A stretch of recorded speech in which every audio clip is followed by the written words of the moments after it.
इस वक्त के गवर्नर ने इनसे एक अहम सवाल पूछा। इन्होंने कहा कि 1942 में हिंदुस्तान छोड़ो तहरीक के थम जाने के बाद हिंदुस्तान में कोई काबिल जिक्र आज़ादी की तहरीकें नहीं चली थीं। इसके बावजूद हुकूमत करने का मौका मिलने के बावजूद हिंदुस्तान को अंग्रेज़ों ने क्यों छोड़ दिया, जिस पर उन्होंने कहा कि नेताजी की फ़ौज का किरदार हिंदुस्तान को आज़ादी दिलाने में सबसे अहम था, जबकि अदम तशद्दुद की तहरीक के किरदार को काबिल मज़म्मत करार देकर मुस्तरद कर दिया गया। और ये एक बयान खुद इस वरियन पर सवाल उठाने के लिए काफ़ी है। हमारे स्कूल की निसाबी किताबों में लोगों को तारीख पढ़ाई जाती है, मगर इसमें नेताजी और इनके आज़ाद हिंद फौज की जानिब से दी गई अहम कुर्बानियों के बारे में हमें नहीं सिखाया गया, जिसकी वजह से आज के इस एपिसोड में हम हिंदुस्तानी तारीख के एक अहम बाब को देख करने जा रहे हैं। शायद हमारी तारीख की निसाबी किताबों से मिटा दिया गया है, या शायद हमें अच्छी तरह से पढ़ाया नहीं गया, और ये है कि नेताजी सुभाष चंद्र बोस कौन थे और हमारी आज़ादी की जद्दोजहद में इस अफसानी किरदार का क्या हिस्सा है, और सबसे अहम बात कि इनकी शराकत ने हमें अंग्रेज़ों से कैसे आज़ादी दिलाई। ये कहानी 1897 के हिंदुस्तान की है, जब नेताजी की पैदाइश हुई थी। ये वो वक्त था जब हिंदुस्तान मुकम्मल तौर पर नौ आबादियाती हुक्मरानों के रहमो करम पर था, और इस वक्त हिंदुस्तान के हालात काफ़ी ख़राब थे। जैसे जैसे नेताजी बड़े होते गए, इन्होंने हिंदुस्तान के हालात पर नज़र दौड़ाना शुरू कर दी और इन्होंने छोटी छोटी चीज़ों को नोट करना शुरू कर दिया, जिसके बाद इनके वालिद ने इनको लंदन भेजा ताकि वो इंडियन सिविल सिविक और ICS की तालीम हासिल करें, जो कि अब तक दुनिया का मुश्किल तरीन इम्तिहान था। ये इम्तिहान इस कदर सख्त था कि ज़हीन तरीन तालिबे इल्म भी इसको 2 साल की पढ़ाई के बावजूद भी पास नहीं कर पाता था। लेकिन नेताजी इस कदर ज़हीन थे कि इन्होंने इस इम्तिहान को सिर्फ 6 माह की पढ़ाई से पास कर लिया। अंग्रेज़ों ने इनकी इस जहानत को देखते हुए इन्हें एक बहुत ही अच्छी नौकरी की पेशकश की, मगर इन्होंने इस नौकरी को ठुकरा दिया, क्योंकि इनका मानना था कि इनका मदरलैंड इस वक्त मुश्किल में है और उन्हें ये गवारा नहीं था कि वो अपने मदरलैंड को मुश्किल वक्त में छोड़कर किसी दूसरे मुल्क में नौकरी करें। ये वो वक्त था जब नेताजी नौकरी को ठुकरा कर हिंदुस्तान आए और गांधी जी और इनकी टीम के साथ मिलकर हिंदुस्तान के लिए लड़ने का फैसला किया।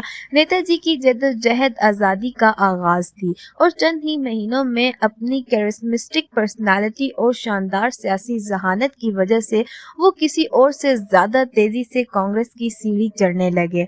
वो इतने मकबूल हुए कि कांग्रेस के सदारती इंतखाबात में इन्होंने डॉक्टर को शिकस्त दे दी। इन्होंने डॉक्टर पताबी को शिकस्त दी, जिन्हें गांधी जी की हिमायत हासिल थी। लेकिन जैसा कि हम सब जानते हैं कि नेताजी और गांधी जी एक अलग अलग नज़रियात के मालिक थे।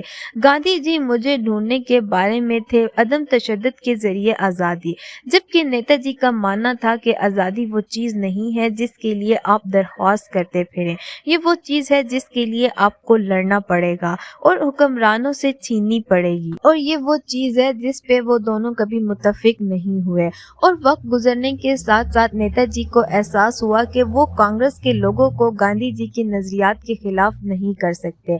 इसलिए 1939 में सदर होने के बावजूद इन्होंने कांग्रेस से इस्तीफा दे दिया और आज़ाद हिंदुस्तान के लिए एक और रास्ता तलाश करने के लिए अकेले सफ़र पर निकल पड़े, और यहीं से इनकी तारीख का सफ़र शुरू हुआ।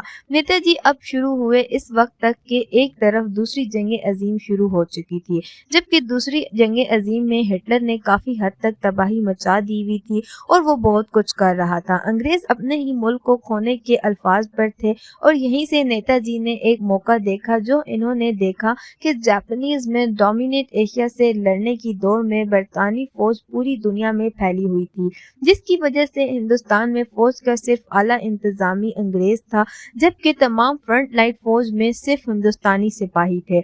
और यहाँ तक कि मेरी तहकीक का ताल्लुक है, अदाद-ओ-शुमार बताते हैं कि जब हिंदुस्तान में 40,000 बरतानी फ़ौजी थे तो हमारे पास 25 लाख फ्रंट लाइन हिंदुस्तानी सिपाही थे।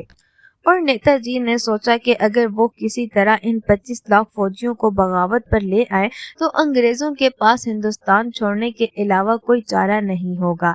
लेकिन ऐसा करने के लिए सिपाहियों को एक बड़े जोर की जरूरत थी जो बगावत को जन्म दे सके, और यहीं से नेताजी की इंटरनेशनल रिलेशनशिप की हिकमत अमली का नतीजा निकला।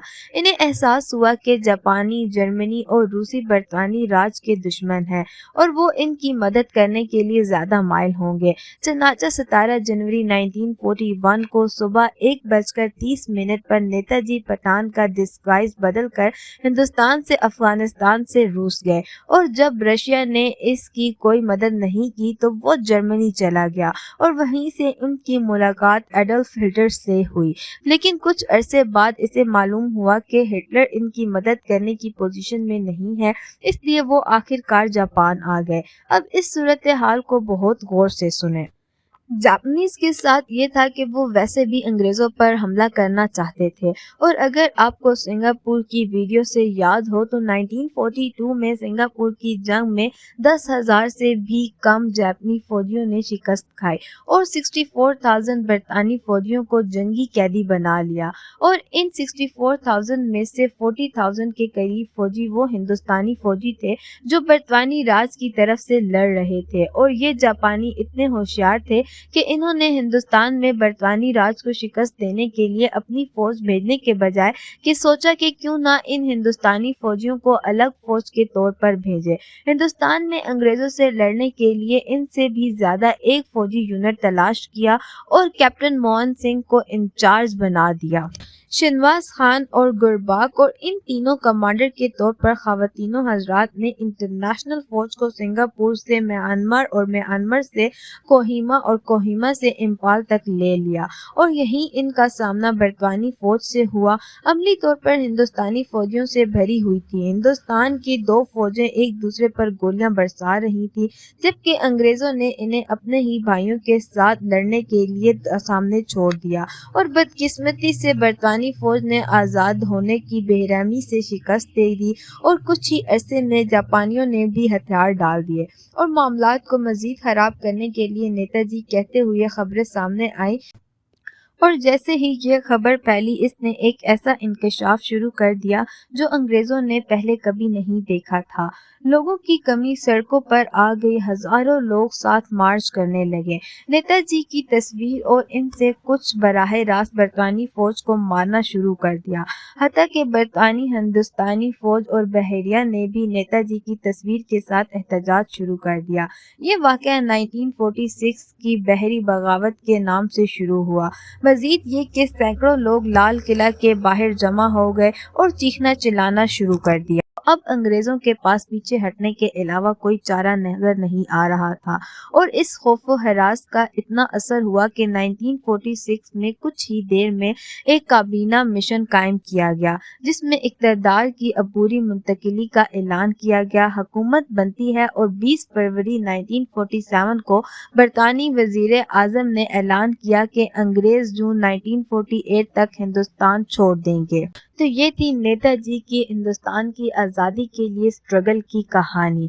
आज के लिए मेरी तरफ से इतना ही। उम्मीद करती हूँ कि आपको ये वीडियो पसंद आई होगी। मिलते हैं अगली वीडियो में, तब तक के लिए अपना ख्याल रखें। खुदा हाफिज़।